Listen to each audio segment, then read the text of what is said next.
see George's passion for scouting shine. This is also the same time I got to know John and Jeff as well.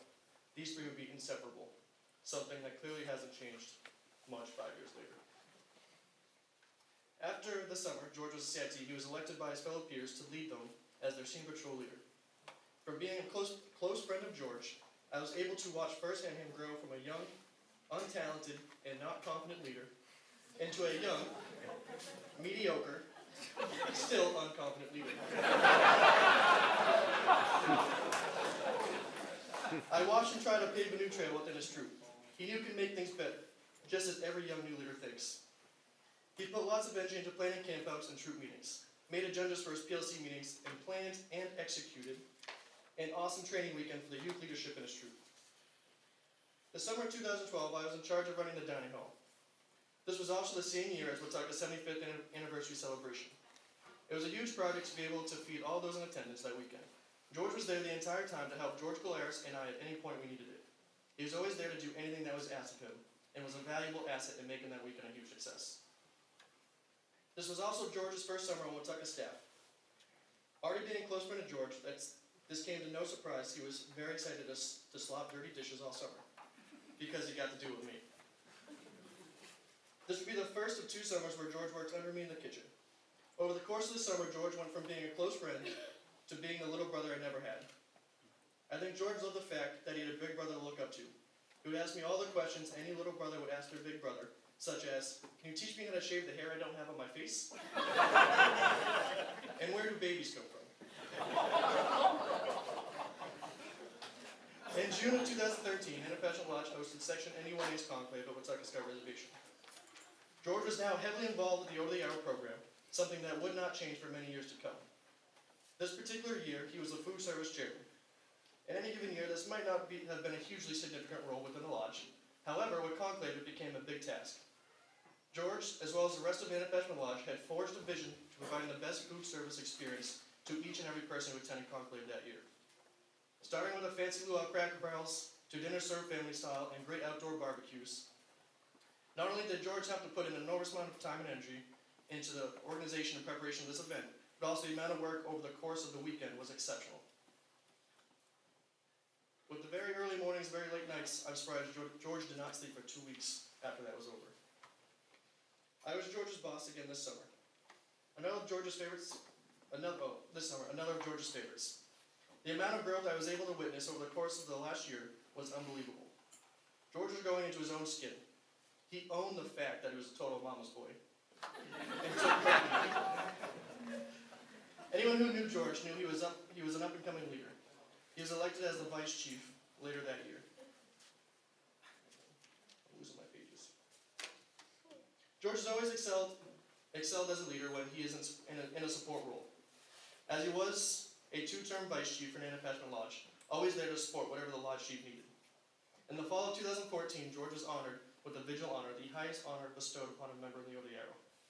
George was given the name that translates to, I will carry, again showing he will support anyone he works for. George has not only shown his leadership skills through scouting. Throughout most of his life, George has spent a significant amount of time working at the family-owned restaurant George's Deli. Named after his late grandfather, little George strives to live up to the high standards and expectations that his grandfather has been an example of. This goes to show how willing George is to step up to any challenge that is thrown at him, especially when it comes to helping and being there for his family. At camp, George always took the time to look after his young brothers and making sure they were having a good time, even if it was only because his mom made him. In recent years, George has been one of the few to bring his guitar to summer camp to jam with the others. It comes as no surprise of me that one of George's fondest memories was when he received his first guitar on Christmas. George, keep jamming with your buds, but also keep jamming with your father, because the way you talk about how it is playing with him is priceless. George, even though we're looking at your scouting history, do not forget about the future. Make sure to give back to the scouting program more than has given to you. Your journey is just beginning. Regardless of how you feel about other people's choices, I am honored to have been your guide, mentor, and big brother. Keep up all the good work you do, and do not forget about those who matter. Someone who means a lot to me has always said, family is not blood, it's earned.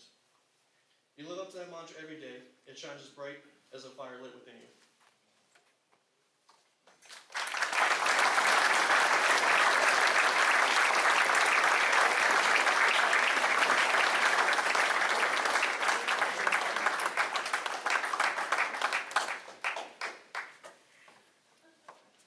Mr. Quattrochi will now speak on behalf of Michael Potts.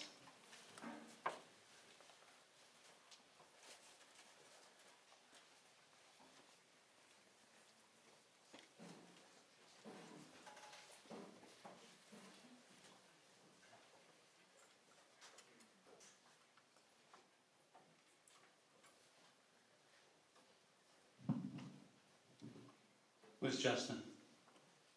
Good afternoon. Firstly, allow me to congratulate all of you. The four of you have journeyed on this long trail together, and it's been a real pleasure to witness.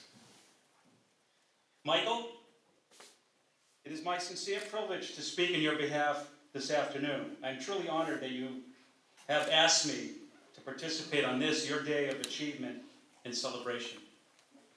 I extend congratulations to Kathy, your mom, and Chris, your dad, who have supported you and have been wise counsel on your journey.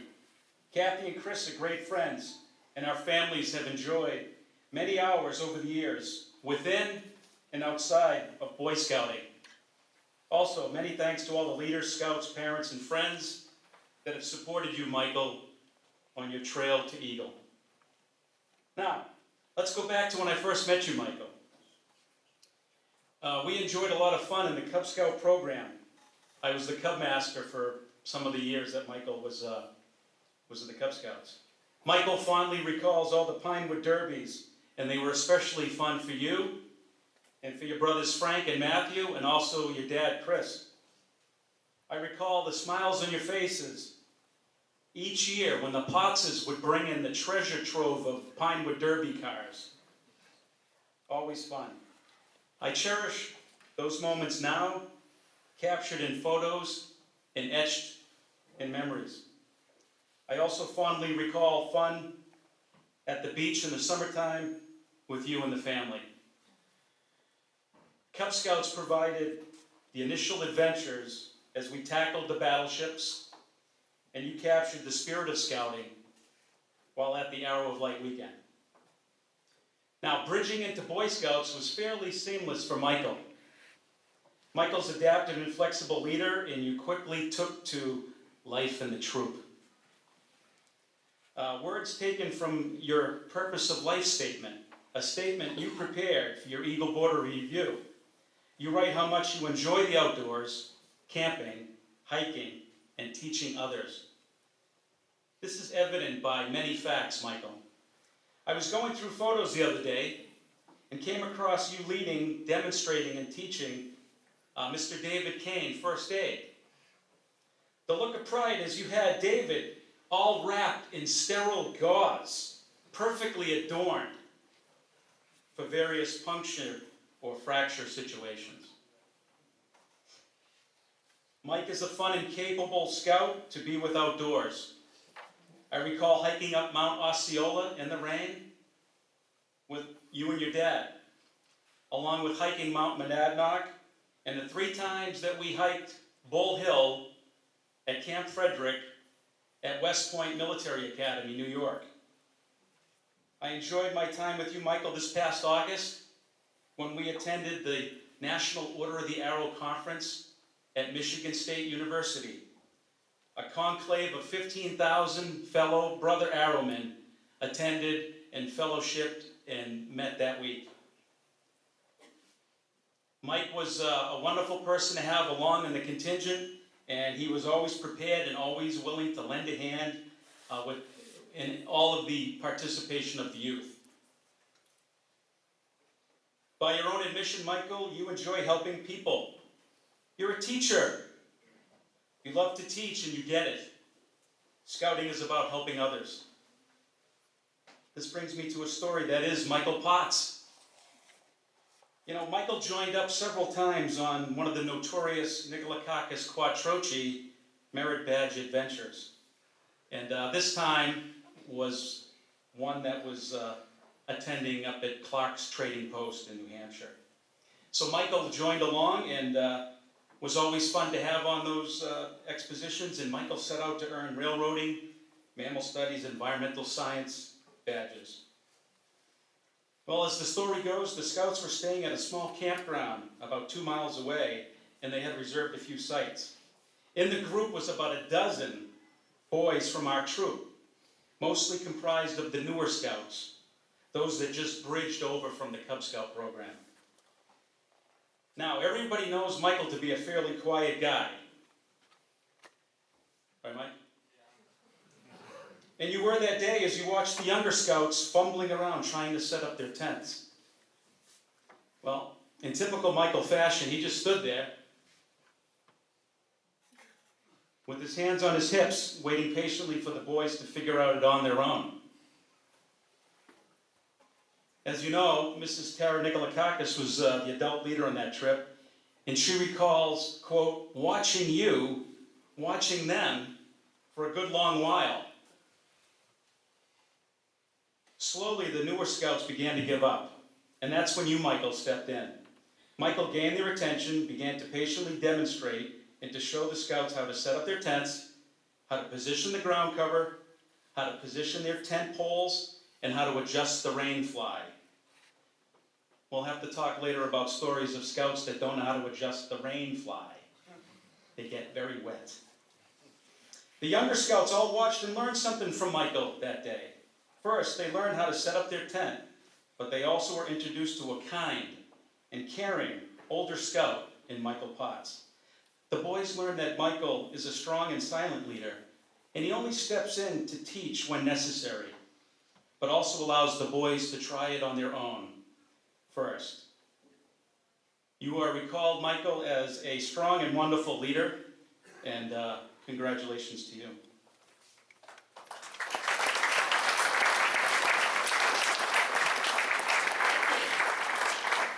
I'm going to close with Michael's Eagle Project. Michael's project benefited his fellow classmates at the lab at Bedford High School. It was evident in Mike that he had a plan to lead his team of volunteers to construct and to assemble 2 large benches, providing seating for students that he saw needed seating while they were waiting for transportation. Michael also saw a need to direct newer students and parents, and his vision now sports an attractive sign leading visitors to the proper entry. Mike had his project organized and written, and he also had graphic instruction. Now, yes, Michael had his hands on his hips in typical style as he watched the big kids, Mr. Quattrochi and Mr. Livingstone. What were we doing, Mike? We were like grinding over the heads of the fasteners, trying to put your bench together. With the other boys were having a seamless, no problem, but the older boys, right?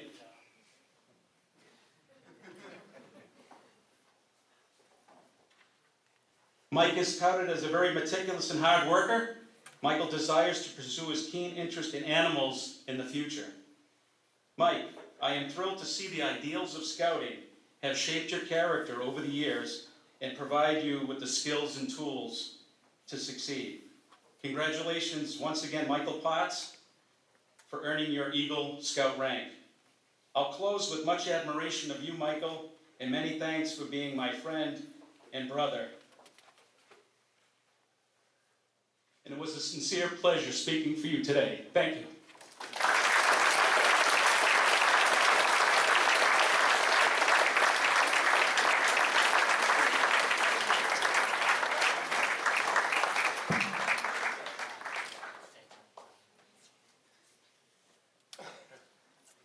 Brian Eckelkamp will now speak on behalf of John Quattrochi.